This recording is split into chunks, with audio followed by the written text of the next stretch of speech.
Hello and welcome to Pacific Dialogue. I'm your host, Ying Ying. What happened and is happening in Hong Kong is heartbreaking.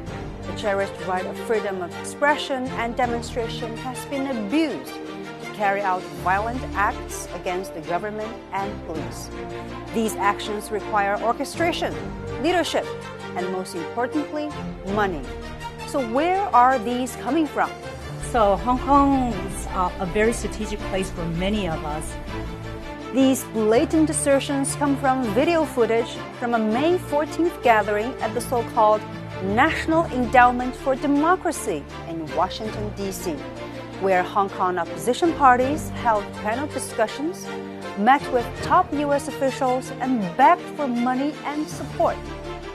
Their trip must have been very successful because, coincidentally enough, violent demonstrations in Hong Kong began shortly thereafter.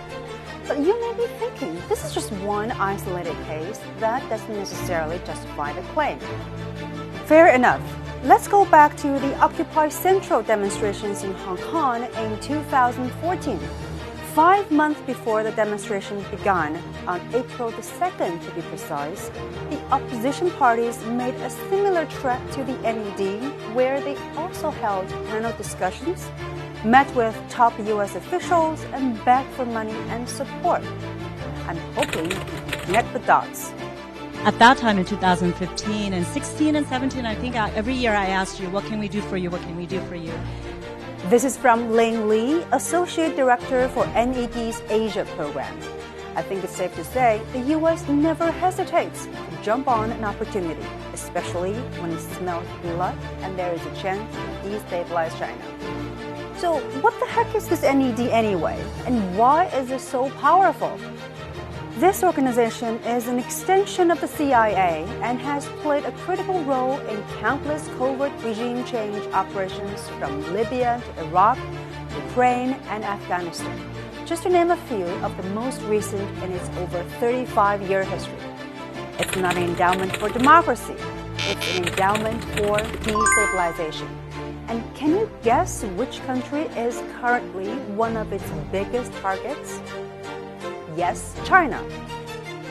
And the NED makes no secret of its separatist goals either. It splits China into 4 parts: Tibet, Xinjiang, Hong Kong, and mainland. Public NED data showed $6.5 million was generously thrown at dissidents, separatists, and extremists in China in 2018. In total, it showed that $29 million was turned over to these forces in China over the past 3 years. But this money is just the tip of the iceberg, since most of the NED spending is too sensitive to disclose to the public. This is not only brazen interference in the internal affairs of China, but also a massive waste of U.S. taxpayers' dollars. Think of where all that money could be going instead.